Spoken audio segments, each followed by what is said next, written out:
The outreach was extensive. It lasted about 9 months. So there are 5 buildings involved. Each of them has a community room. We went to resident association meetings. We went to resident management meetings. We went to our own meetings just about smoke-free or just about quitting. We put information into newsletters, so there was written outreach also. We had posters, we had flyers.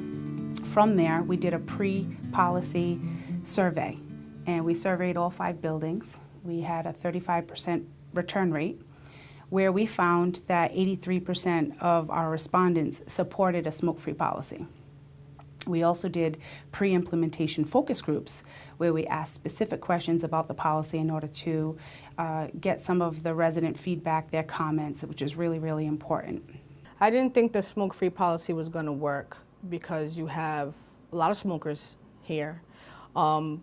This is an elderly and disabled high-rise. People have been smoking for years. They've been living here for years, and then all of a sudden here comes this rule that they can't smoke in their apartment anymore. So I definitely thought that they were going to fight it. I was surprised at the feedback that we got from the surveys, how many people that did agree with the non-smoking policy. And I was surprised by the smokers who agreed with it also, and who are abiding by the rules to smoke outside. Without getting the tenants involved up front so that they understand what's coming, why it's coming.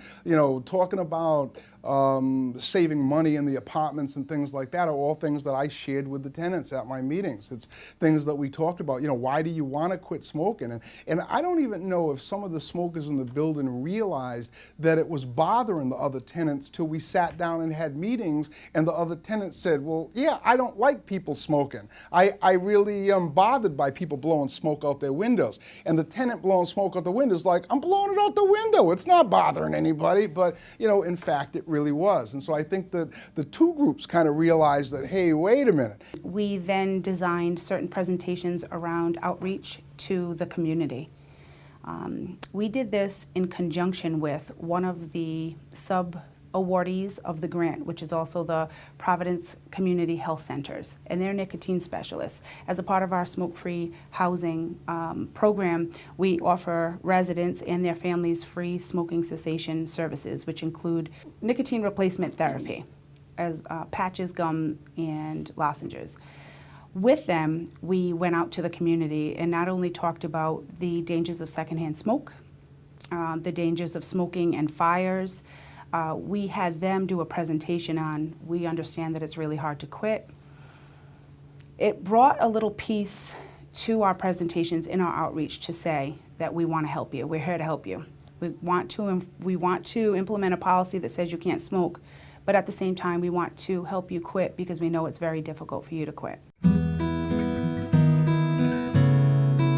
With that information that we collected, with all of the comments and the concerns and the feelings of our residents, as well as the results of the pre-policy survey, we were then equipped with something to go to the Board of Commissioners and say, this is how our population feels about it. This is what our community shows. I presented a slideshow. It had about 40 slides, and it went into detail about what was happening nationally. It discussed the HUD letter that was sent out to all housing authorities. It talked about preventing that a smoking ban could actually prevent Smoking is the #1 cause of residential fires in the United States right now. It's also the #1 cause of fire death in the United States. The residents on our Board of Commissioners were at first very reluctant to initiate this policy, and the good news is that they have since been won over. And in fact, 2 of the 3 that voted against it are active participants in the program. So you got to put that in your mind that you're interfering with somebody else's health, and it's not good. And it's a dangerous thing. When I look at it now, I say to myself, it's a good idea. I don't see where you can pass something without talking to residents first. I did vote against it. And when I did my meeting, I brought it up. And I was very surprised. 95% of the people in this building approve it. So I brought that back to the board. That's when I changed my decision.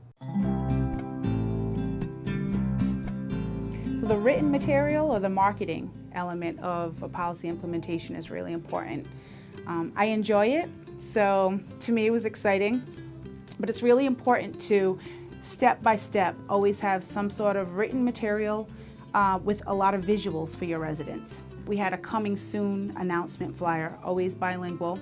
We had a newsletter with a picture of an elderly couple with an explanation of why a smoke-free policy was important to the Providence Housing Authority.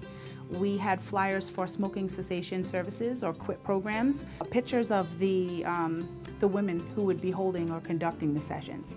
So that was really important, and I've always found that to be important with residents. If they're going by a flyer that's in a common area like an elevator and they see the visual is going to bring them to that flyer, does that flyer mean something to them or not? Some of the other flyers or marketing pieces that we created were for even our meetings, our resident association meetings. We did our own flyer to invite them and put a picture of a no smoking symbol or something like that to know that that meeting was going to entail the smoke-free policy or information pertaining to it.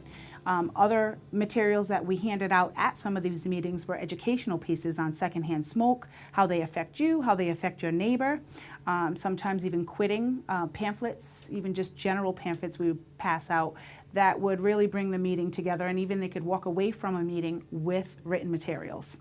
We oftentimes created an incentive for the residents to come to our meetings, so we did raffles where we just raffled off $5 Walmart gift cards for someone who participated in the survey, for someone who participated in the focus group. So that also created excitement and increased our residents who attended these meetings. Another important flyer that was created was a frequently asked questions flyer. We did in English and Spanish, and it entailed questions that most people would ask. Why?